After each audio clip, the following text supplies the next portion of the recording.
Hello everyone, this is Swati. Welcome to Shreeji classes. हम लोगों ने वाटर देख लिया था, वाटर मॉलिक्यूल समझ लिया था, वाटर के बारे में थोड़ी थोड़ी चीज़ें देख ली थी। आज हम अमोनिया देखेंगे, हाइड्रोजन बॉन्ड देखेंगे, pH3 देखेंगे, ठीक है। उसके बाद हैवी वाटर देखेंगे, टाइप्स ऑफ वाटर भी देखेंगे, ठीक है। स्टार्ट करते हैं हम हाइड्रोजन बॉन्डिंग से, ठीक है। तो ये कुछ टर्म्स हैं जो जनरली हम लोगों को पता होने चाहिए, वो सभी क्लासेस में यूज़ हो रहे हैं। जैसे नाइन्थ से आप 8th 9th से आप ऊपर बढ़ेंगे, वैसे ही आपको सब क्लासेस में इनके नाम या कुछ ना कुछ प्रॉपर्टीज़ देखने को मिलेंगी, ठीक है।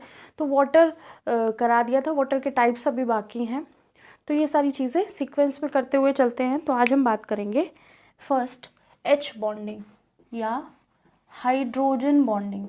हाइड्रोजन बॉन्डिंग कैसे होती है? हाइड्रोजन बॉन्डिंग के लिए हमारे पास H होना चाहिए और एक इलेक्ट्रोनेगेटिव एटम होना चाहिए। मतलब जैसे हाइड्रोजन बॉन्डिंग करने के लिए हाइड्रोजन का अट्रैक्शन होना चाहिए टुवर्ड्स अदर मॉलिक्यूल जो कि इलेक्ट्रोनेगेटिव इन नेचर हो, ठीक है। तो वो कौन से अदर मॉलिक्यूल हैं? हाइड्रोजन बॉन्डिंग कौन कौन कर रहे होंगे? H2O कर रहे होंगे, NH3 कर रहा होगा, HF कर रहा होगा, और इसके अलावा pH3 है और अल्कोहल मॉलिक्यूल हैं, अल्डिहाइड्स हैं जैसे C2H5OH, C2H5OH, और हमारे पास एसिड है CH3COOH। ऐसे मॉलिक्यूल्स जो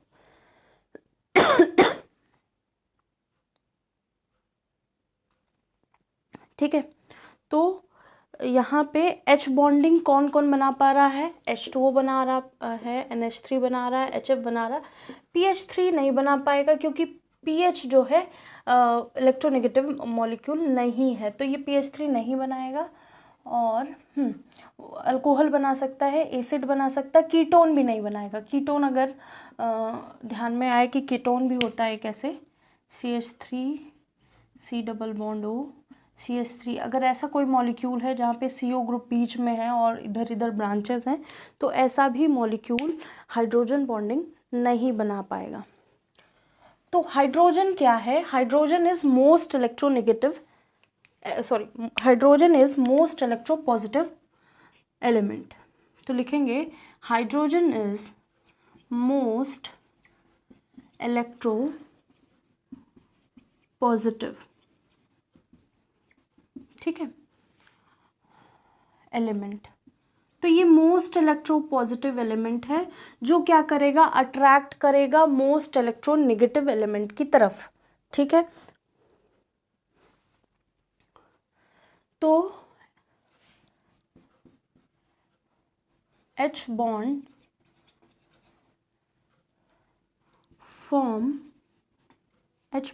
फॉर्म बिटवीन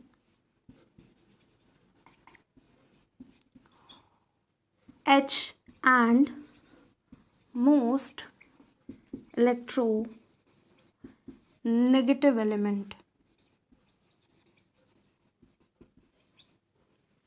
ठीक है। जो मोस्ट इलेक्ट्रोनेगेटिव एलिमेंट हम लोग जानते हैं वो क्या है? फ्लोरीन, ऑक्सीजन, नाइट्रोजन, ठीक है। तो H is most electropositive element. Most electropositive element मतलब H के पास कमी बनी रहती है हमेशा इलेक्ट्रॉन की। तो क्या है? वो चाहता है कि उसका ऑक्टेट तो बनाता नहीं है, तो उसके पेरिफेरी में उसके जो वैलेंस शेल है उसमें क्या हो जाए? मैक्सिमम इलेक्ट्रॉन हो जाए। मतलब वो H जो है वो हीलियम की तरह बनना चाहता है, वो स्टेबल होना चाहता है, ठीक है। तो जनरली H क्या होगा? इलेक्ट्रोपॉजिटिव, हमेशा उसके पास इलेक्ट्रॉन की कमी बनी रहेगी।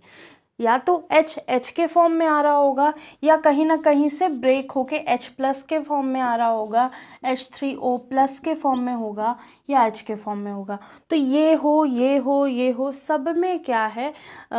इलेक्ट्रॉन की कमी है, तो वो इलेक्ट्रोपॉजिटिव नेचर शो करेगा, उसको हमेशा इलेक्ट्रॉन की नीड रहेगी, ठीक है। और अगर हम इलेक्ट्रोनेगेटिव की बात करें तो जैसे फ्लोरीन है, ऑक्सीजन है, नाइट्रोजन है, तो ये क्या रहेंगे, अगर ये बॉन्ड बनाने के बाद भी इलेक्ट्रॉन को अपनी तरफ ही अट्रैक्टेड रखेंगे। ठीक है, इलेक्ट्रोनेगेटिविटी क्या होती है? इलेक्ट्रोनेगेटिविटी ये होती है कि जो बॉन्डेड मॉलिक्यूल हैं उनके बॉन्ड में जो इलेक्ट्रॉन्स हैं वो जो मोस्ट इलेक्ट्रोनेगेटिव एलिमेंट होगा उनकी तरफ अट्रैक्टेड रहेंगे, खिंचे हुए रहेंगे।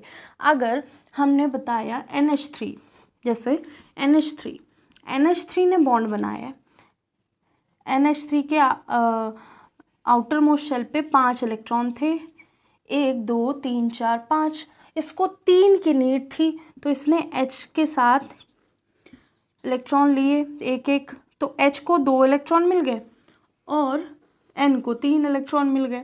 तो ये क्या हो गया, ये लोन पेयर हो गया। अब इनसे मतलब नहीं, हमें इनसे मतलब है। नाइट्रोजन क्या करेगा, ये जो इलेक्ट्रॉन है बॉन्ड बनने के बाद कहाँ होने चाहिए, ये बॉन्ड बनने के बाद बीच में होने चाहिए, ना इसके पास ना इसके पास। लेकिन एक्चुअल में इलेक्ट्रोनेगेटिव एलिमेंट के पास क्या होता है, जब बॉन्ड बन जाता है उसके बाद इलेक्ट्रॉन्स जो हैं वो टूवर्ड्स द नाइट्रोजन रहेंगे या टूवर्ड्स द इलेक्ट्रोनेगेटिव एलिमेंट रहेंगे। तो extend of attracting electron towards itself is electronegative element. जो एलिमेंट अपनी तरफ इलेक्ट्रॉन को खींच के रखते हैं, इवन यहाँ पे बॉन्ड होता है फिर भी, तो वो क्या होंगे, इलेक्ट्रोनेगेटिव एलिमेंट होंगे। ऐसे हमारे पास सबसे इलेक्ट्रोनेगेटिव फ्लोरीन है, ऑक्सीजन है, नाइट्रोजन है। ठीक है, तो हाइड्रोजन बॉन्डिंग जो पॉसिबल होगी वो यहाँ पॉसिबल हो सकती है। तो होप सो ये समझ में आ गया होगा, इसको नोट कर लीजिए।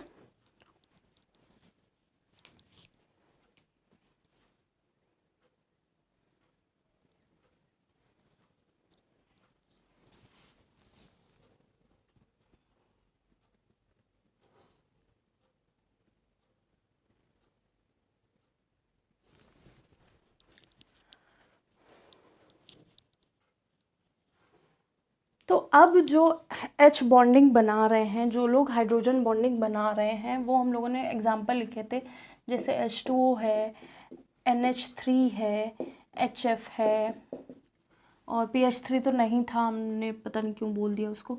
अल्कोहल है, C2H5OH, एसिड है, ये सब देखने को मिलेंगे। इनके जो भी मॉलिक्यूल्स हाइड्रोजन बॉन्डिंग बना रहे होंगे उनकी बॉइलिंग पॉइंट हाई होगा रिस्पेक्ट टू अदर्स। जितने भी मॉलिक्यूल्स, जितने भी कंपाउंड क्या कर रहे होंगे, आपस में हाइड्रोजन बॉन्डिंग बना रहे होंगे, उनका जो बॉइलिंग पॉइंट है वो बहुत हाई होगा। ठीक है, क्योंकि वो एक्स्ट्रा बॉन्ड बना रहे हैं। अब जैसे वाटर मॉलिक्यूल है ये, ठीक है, वाटर मॉलिक्यूल है ये। अब ये वाला वाटर, ये वाला O किसी और के H के साथ बॉन्ड बनाए हुए हैं। ठीक है,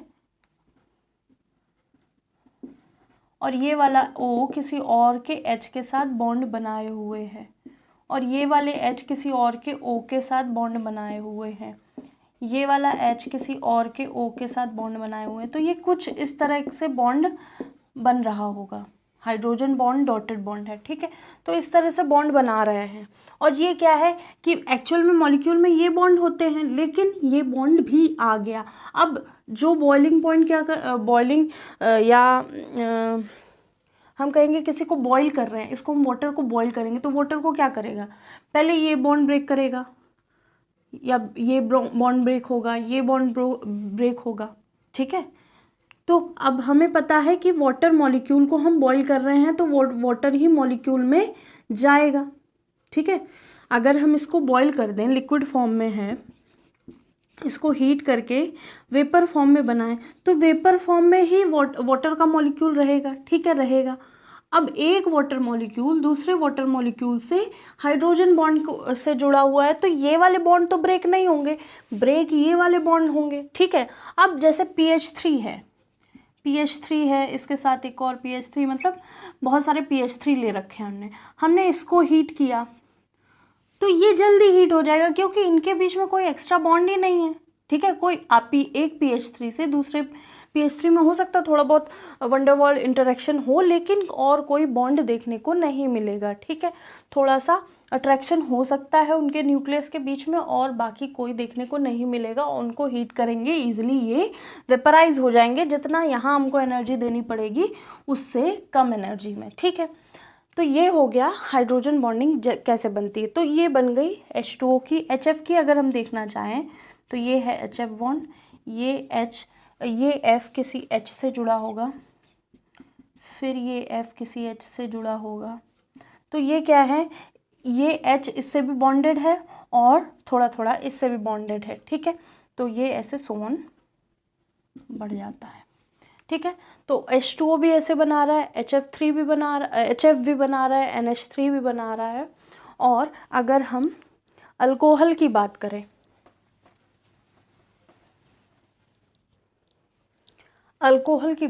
तो अल्कोहल क्या है, COH, यहाँ पे है 3H और यहाँ पे है 2H। अब ये वाला जो O है, ये हमने ऐसे लिख लिया, ये वाला O किसी ना किसी H के साथ अटैच्ड होगा, ठीक है। और वो H के साथ जब अटैच होगा तो वो क्या बना रहा होगा, हाइड्रोजन बॉन्ड बना रहा है। या तो ये O के ऐसे जुड़ा होगा ये वाले किसी H के साथ, क्योंकि सारे कंटेनर में यही मॉलिक्यूल होंगे सारे अल्कोहल वाले ही, OH H, या तो ऐसे हाइड्रोजन बॉन्ड बना रहा होगा, ठीक है। या फिर ये वाला O जो है, इसको अगर हम ऊपर कर दें तो यहाँ पे ये वाले H के साथ बना रहा होगा जो O के साथ जुड़ा है। तो पॉसिबिलिटी है, कोई कुछ भी हो सकता है इसमें कोई बड़ी बात नहीं है, ठीक है।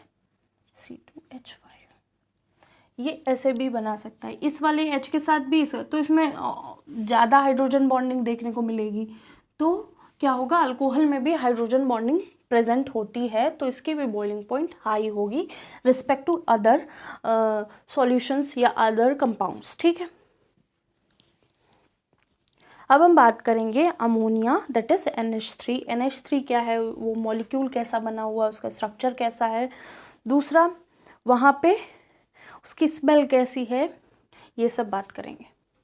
इसको नोट कर लीजिए। तो अगर डिफरेंस इन बॉइलिंग पॉइंट पूछा जाए, इंक्रीजिंग ऑर्डर, डिक्रीजिंग ऑर्डर, तो फर्स्ट हमको यही देखना है कि हाइड्रोजन बॉन्डिंग कहाँ बन रही है। और अगर हाइड्रोजन बॉन्डिंग में F आ रहा है, तो जैसे अगर हम इन्हीं तीनों को कंपेयर करें, ठीक है, तो हाइड्रोजन बॉन्डिंग इसकी सबसे ज़्यादा स्ट्रॉन्ग होगी, देन इसकी, और अगर हम NH3 ले लें देन उसकी, ठीक है।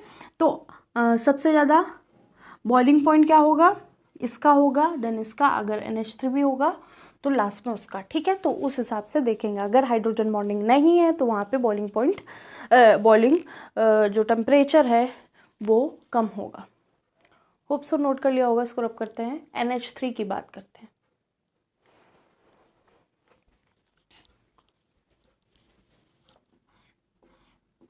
NH3 इसका फॉर्मूला है, इसको बोलते हैं अमोनिया, ठीक है। अमोनिया जो है, N के आउटर मोस्ट में कितने इलेक्ट्रॉन होते हैं, 5 होते हैं, इसको 3 की नीड होती है। नाइट्रोजन के आउटर मोस्ट पे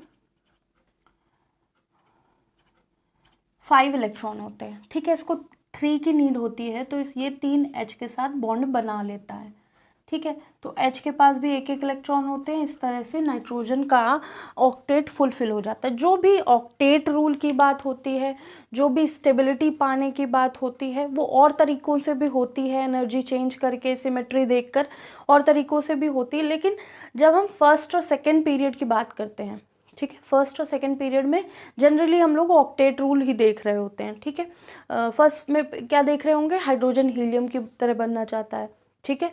और सेकंड में क्या देख रहे होंगे, मैं लिथियम देख रहे होंगे, सोडियम देख रहे होंगे, मैग्नीशियम देख रहे होंगे, तो कार्बन, नाइट्रोजन, ऑक्सीजन, फ्लोरीन, तो ये सब हम लोग देख रहे होंगे। ये सब कैसे बनना चाहते हैं, ये अपने नियॉन की तरह बनना चाहते हैं, या तो अगर इनके पास 1-2 इलेक्ट्रॉन 3 इलेक्ट्रॉन की कमी होगी तो H को लेके ये पूरा कर लेंगे।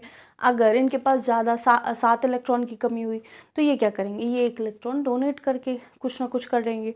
ठीक है, तो अब हम बात कर रहे थे NH3 की। तो NH3 ऐसे बॉन्ड बनाता है और NH3 का जो स्ट्रक्चर है वो कैसा है, पिरामिडल है। ठीक है, ये जो बॉन्ड है यहाँ पे भी ये कोवेलेंट बॉन्ड है। ठीक है, शेयरिंग ऑफ इलेक्ट्रॉन से बनी हुई है। तो पिरामिडल शेप कैसा होता है, एक N हमारे पास है, इसके ऊपर अनपेयर्ड इलेक्ट्रॉन है जो क्लाउड की तरह है या जो लोब की तरह है, इसको ऐसे भी शो करते हैं। और एक ये इन द प्लेन है, ये H, ये वाला बॉन्ड हम लोगों की तरफ है और ये एक और बॉन्ड बना रहे हैं, ये पीछे की तरफ होगा। ठीक है, तो इसको भी शो कर देंगे। तो ये पिरामिडल बनाता है। एक्चुअल में इसका शेप कैसा होता है, टेट्राहेड्रल होता है। यहाँ पे भी H, यहाँ पे भी H। तो ये क्या है,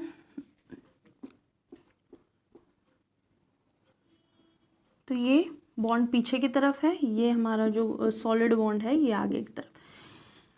ठीक है, ये हो गया NH3 का स्ट्रक्चर। अब यहाँ पे अमोनिया में H बॉन्ड प्रेजेंट होती है। ठीक है, sp3 होती है, इसकी हाइब्रिडाइजेशन वो पूछी नहीं जाएगी। कैन फॉर्म H बॉन्ड, जो अमोनिया है वहाँ पे भी H बॉन्डिंग होती है। ठीक है, इसकी जो स्मेल होती है वो कैसी होती है, स्मेल्स या स्मेल और ओडर कैसी होती है, इसकी गंध या स्मेल कैसी होती है, OUDER, OU।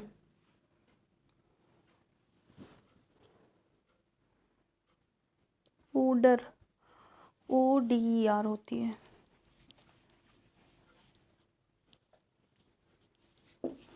ओडर। ठीक है, ये कैसी होती है, ये यूरिन लाइक स्मेल होती है। ठीक है, fresh urine like smell, fresh urine like smell. ठीक है,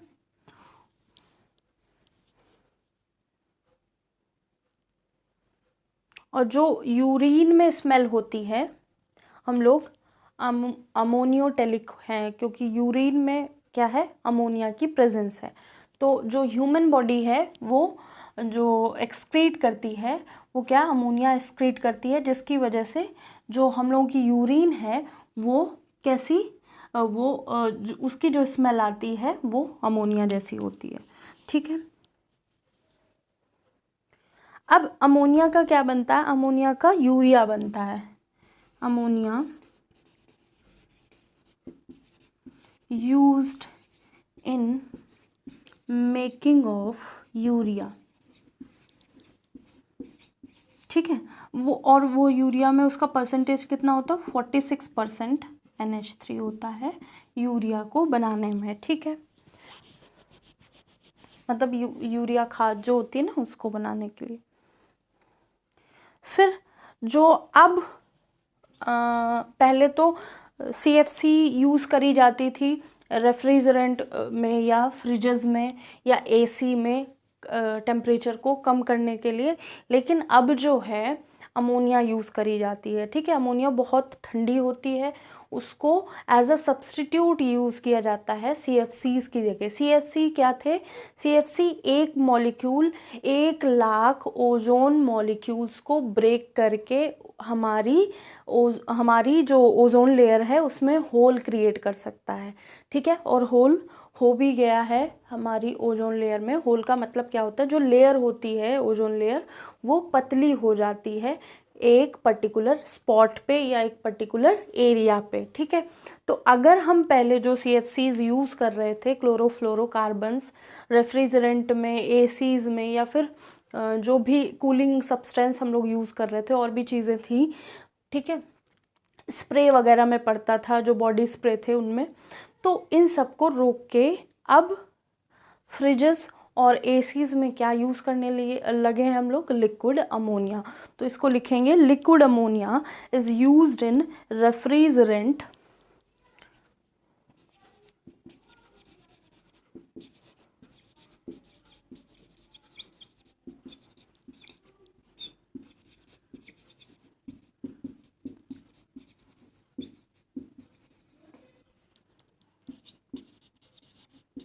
एंड एसीज। इसको नोट करिए।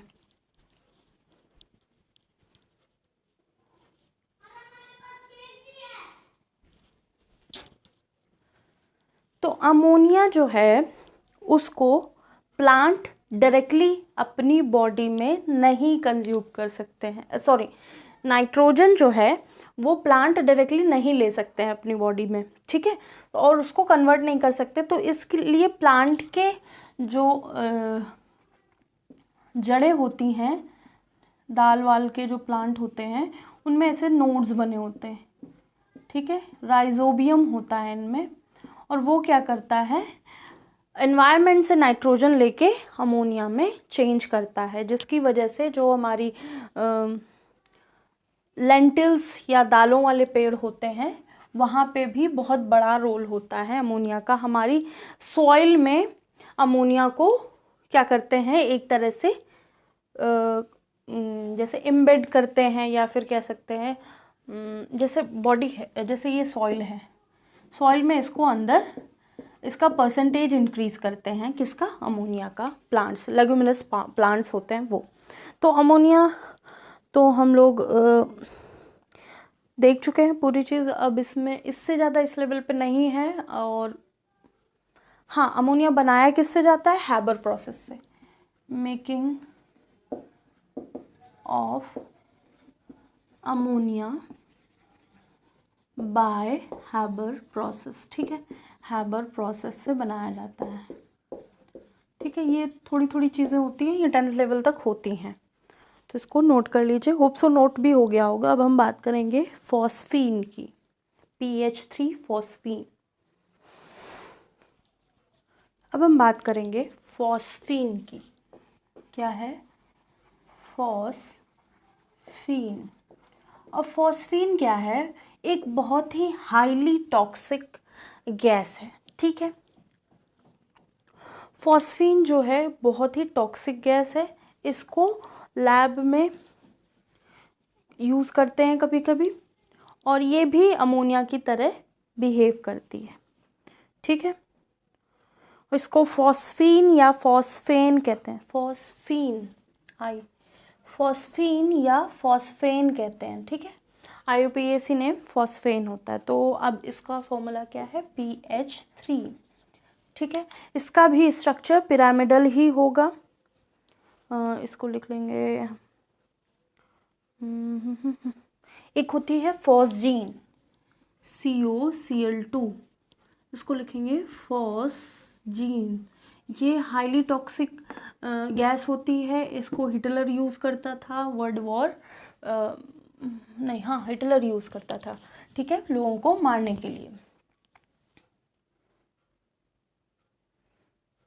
हाँ, तो हम लोग बात कर रहे थे किसकी, फॉस्फीन की।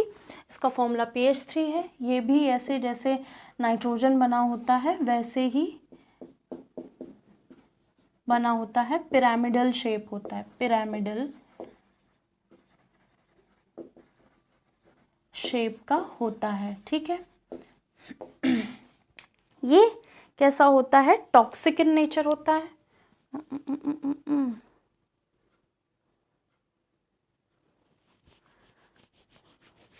अच्छा, हिटलर ने दोनों गैस यूज़ करी थी, ये भी यूज़ करी थी, ये भी यूज़ करी थी वर्ल्ड वॉर सेकेंड में, ठीक है, तो ध्यान रखना। हाँ, तो वो एक चैम्बर बनाता था, उसमें लोगों को भर देता था और गैस डाल देता था, तो बोथ आर टॉक्सिक गैस। ये भी ध्यान रखना, ये भी ध्यान रखना, टॉक्सिक इन नेचर या हाईली टॉक्सिक इन नेचर, ठीक है, बिल्कुल ख़त्म ही कर देगी, कुछ भी नहीं बचाएगी ये।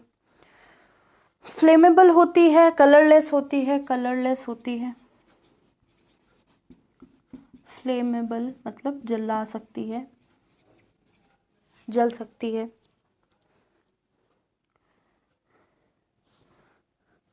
ये ओडरलेस होती है, ठीक है, ओडरलेस, ओडरलेस, लास्ट में शायद स्पेलिंग गलत, ओडरलेस होती है और सेकेंड वर्ल्ड वॉर में यूज़ की थी, use in second world war by Hitler, used in second world war by Hitler, ठीक है। तो हिटलर बहुत ही थे, कुछ भी थे।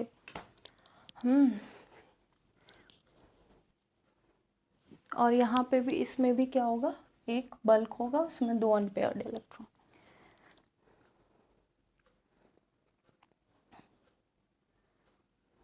और ये H बॉन्ड नहीं बना सकता, इसको पिक्टोग्राम्स या मतलब ऐसे फ्लेमेबल होती है।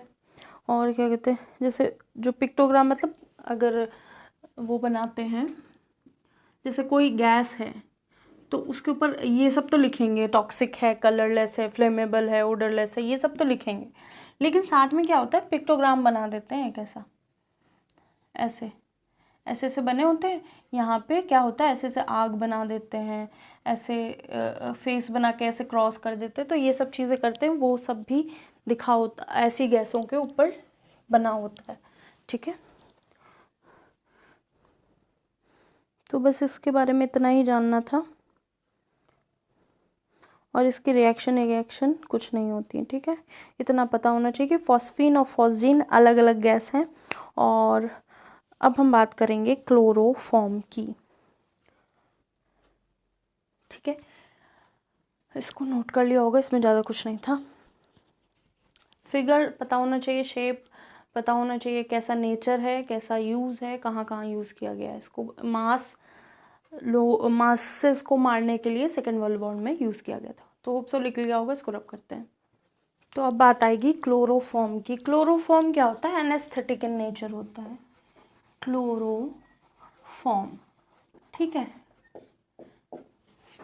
क्लोरोफॉर्म लोगों ने सुना होगा आप लोगों ने, जिसका फॉर्मूला क्या है, CHCl3, मतलब मीथेन में CH4 से 3 हाइड्रोजन निकाल के क्या बनाते हैं, CHCl3 बनाते हैं, ठीक है।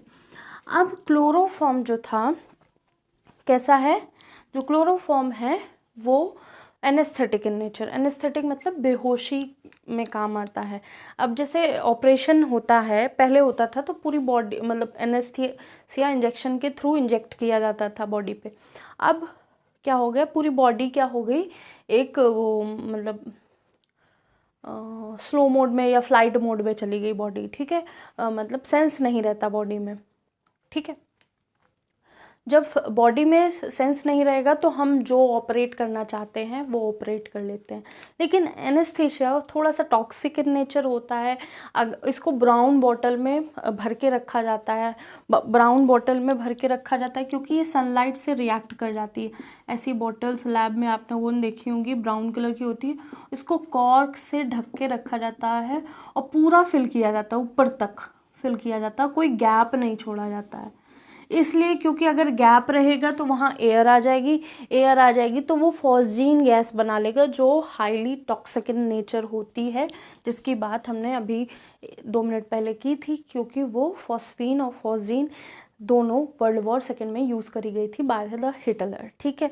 तो जो क्लोरोफॉर्म है वो अब नहीं यूज़ किया जाता है एनेस्थीसिया की तरह, क्योंकि अब डिफरेंट एनेस्थीसिया आ गए हैं। और अगर आपके मतलब दांतों में दिक्कत है तो दांतों के उस पार्ट को एनेस्थीसिया दिया जाएगा, उतना सुन्न करके आपका दांत को ऑपरेट कर देंगे। अगर आपके हाथों में दिक्कत है, केवल आपके हाथों को क्या करेंगे, सुन्न करेंगे और पूरा ऑपरेट कर देंगे, ठीक है। और बाकी बॉडी को भी थोड़ा सा ऐसे स्लो रखते हैं कि आप समझ पाएँ कि हाँ आपका ऑपरेशन हो रहा है, लेकिन आप उतनी एक्टिव नहीं रहते हैं, ठीक है। तो अब क्लोरोफॉर्म करते हैं। क्लोरोफॉर्म क्या है, एनेस्थेटिक इन नेचर है, तो use as anaesthesia, used as use किया जाता था, अब उतना नहीं यूज़ में है। ठीक है,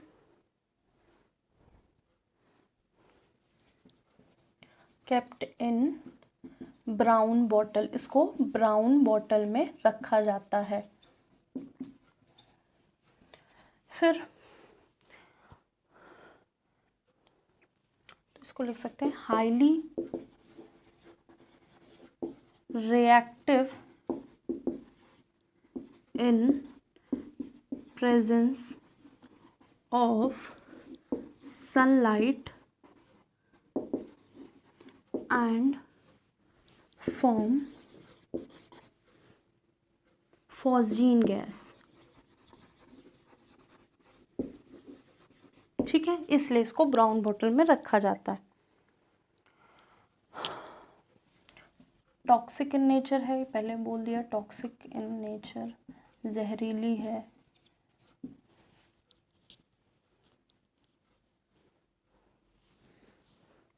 और फॉस्जीन गैस भी कैसी है, टॉक्सिक इन नेचर। तो इसलिए अब एनेस्थीसिया की तरह यूज़ नहीं करने लगे हैं क्योंकि क्लोरोफॉर्म भी टॉक्सिक इन नेचर है।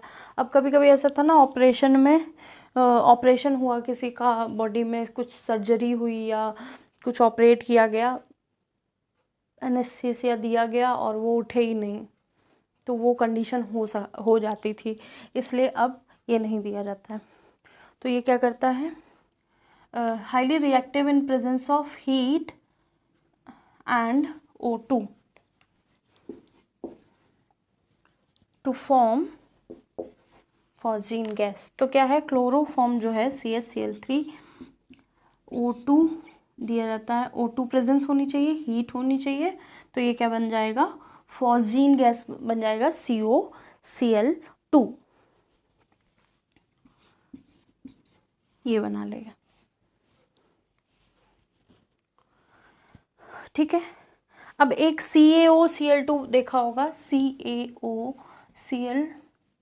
देखा होगा, ये क्या होता है, ये ब्लीचिंग पाउडर होता है, ब्लीचिंग पाउडर। तो ध्यान रखना कंफ्यूजन में, मतलब क्योंकि अब ऐसे ही क्वेश्चन आने लगे, जानते हैं कि बच्चे डिफरेंट मास्टर्स से पढ़ रहे हैं, मतलब बहुत अच्छे अच्छे टीचर्स पढ़ा रहे हैं, और बहुत सारे टीचर्स तो फ्री में पढ़ा रहे हैं यूट्यूब में, तो और वो बहुत अच्छे टीचर हैं, मतलब वो सारी ट्रिक और हर चीज़ बच्चे इतनी प्रैक्टिस करके जा रहे हैं, तो वो ऐसे क्वेश्चन नहीं दे रहे हैं कि आप उसमें वो देखें और कर दें क्योंकि सभी को आ रहा है, वो अब ट्रिकी क्वेश्चन बना रहे हैं। ट्रिकी क्वेश्चन मतलब एक ही जैसे ऑप्शन रख दिए।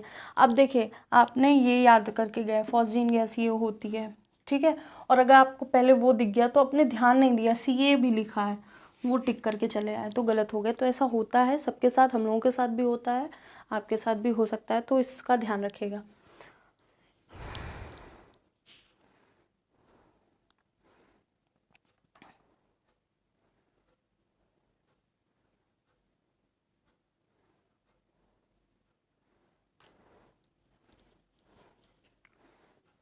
तो होप सो नोट कर लिया होगा।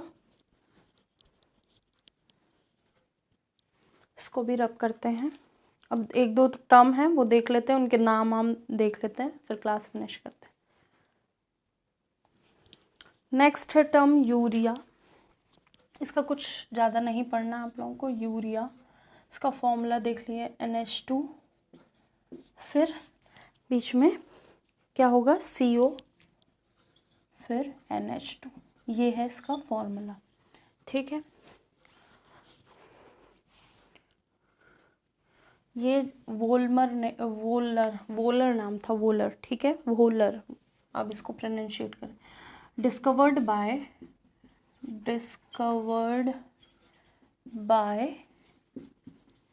वोलर, ऐसे कुछ भी बोल सकते हैं, मतलब अब इसको कैसे प्रोनाउंशिएट करें।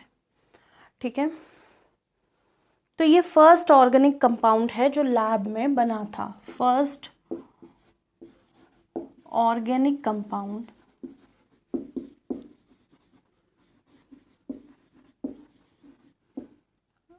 formed in lab या prepared in lab, first organic compound found in lab, found या फॉर्म इन लैब। अब हमेशा ऑर्गेनिक का मतलब ये नहीं होता है कि वो अच्छा कंपाउंड है। ऑर्गेनिक का मतलब होता है वो कार्बन से रिलेटेड है, कार्बन उसमें प्रेजेंट है, ठीक है। तो सारे ऑर्गेनिक कंपाउंड अच्छे नहीं होते और सारे इनऑर्गेनिक कंपाउंड ख़राब नहीं होते। अब इनऑर्गेनिक कंपाउंड कौन से हैं? जैसे आयरन है, कोबाल्ट है, जो हमारी बॉडी में नीड है, आयरन की नीड है, ठीक है। तो थोड़ा थोड़ा मैग्नीशियम की ज़रूरत होती है, थोड़ा थोड़ा क्या कहते हैं, जैसे जो ट्रेस एलिमेंट होते हैं ना हमारी बॉडी में, थोड़ी थोड़ी ज़रूरत होती है, आयोडीन की थोड़ी सी ज़रूरत। तो ये इनऑर्गेनिक कंपाउंड है लेकिन हमारी बॉडी में ज़रूरत है, हमारी बॉडी में ज़रूरत है, और ये इनऑर्गेनिक कंपाउंड है, और ये क्या है, सेफ़ हैं हमारी बॉडी के लिए। और कुछ ऑर्गेनिक कंपाउंड भी हैं जैसे यूरिया, ये हमारी बॉडी के लिए सेफ़, उतना सेफ़ नहीं है, ठीक है। बहुत सारे ऑर्गेनिक कंपाउंड कैसे होते हैं, वो हो सकता है वर्ड ऑर्गेनिक लिखा हो तो वो ऑर्गेनिक हमेशा सेफ़ नहीं होता, तो ये ध्यान रखना, क्योंकि इस समय ट्रेंड चल रहा है ये ऑर्गेनिक है, ये ऑर्गेनिक नहीं है। ऑर्गेनिक मतलब उनको, मतलब जो लोग नहीं समझते उनको लगता है कि ऑर्गेनिक है तो अच्छा ही होगा। तो एक बार आप कोई भी चीज़ खरीद रहे हैं तो उसके पीछे लेबल देख लीजिए, ठीक है। अब हम C2H5OH या इथेनॉल जो होता है, इथेनॉल कर चुके हैं लेकिन यहाँ आ गया तो हम फिर से कर देते हैं। इथेनॉल क्या है, ड्रिंकिंग अल्कोहल है, ठीक है। क्या है, ड्रिंकिंग अल्कोहल, हम लोग कर चुके हैं इसको। अल्कोहल या अल्कोहल जिसे बोलते हैं, जिसको हम पीते हैं, वही है ये। एक होता है CH3OH, ये है टॉक्सिक इन नेचर होता है, इसको क्या कहते हैं, इथेनॉल बोलते हैं। हाँ ले हो गया, ये टॉक्सिक इन नेचर होता है, ठीक है। टॉक्सिक अल्कोहल होता है, इससे ब्लाइंडनेस हो, इसको क्या कहते हैं, वुड स्पिरिट बोलते हैं। टॉक्सिक होता है, अगर इसको पी लेते हैं कैन कॉज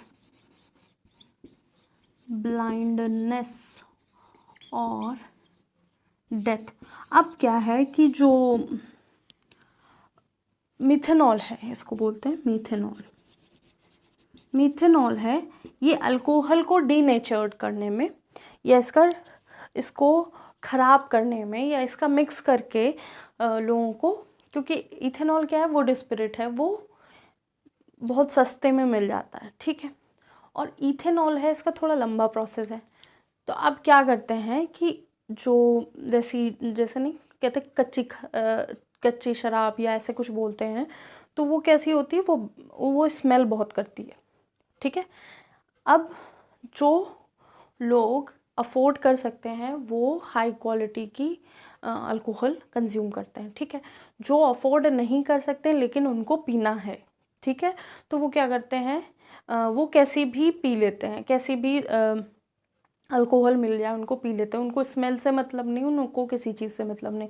तभी कहा जाता है जब मास बहुत सारे लोगों को, अब जैसे कई जगह पे होता है ना कि सस्ती मिल रही है तो लोगों ने बहुत सारी खरीद ली, और बहुत सारी आबादी 150 लोग एक साथ अंधे हो गए या मर गए एक ही गांव में या एक ही शहर में, ऐसा कुछ हुआ।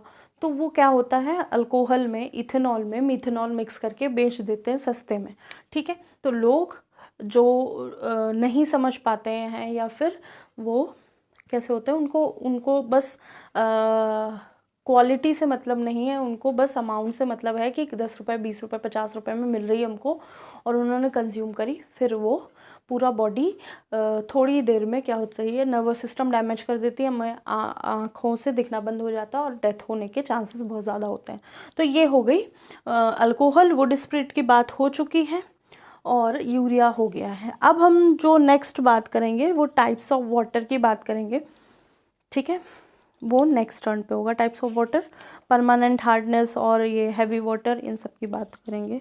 Hard water, soft water, heavy water, brine solution, ठीक है। तो होप सो ये नोट कर लिया होगा।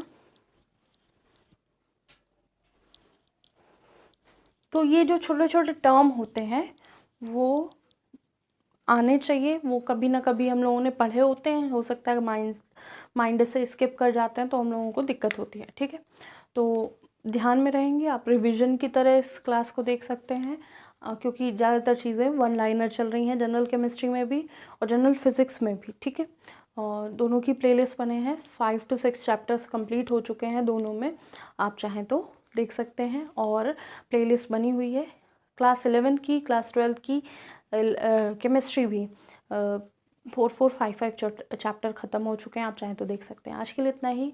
लाइक कीजिएगा, सब्सक्राइब कीजिएगा, शेयर कीजिएगा, कमेंट कीजिएगा। आपको क्लासेस कैसी लग रही हैं आप बता सकते हैं। आज के लिए इतना ही। Thank you.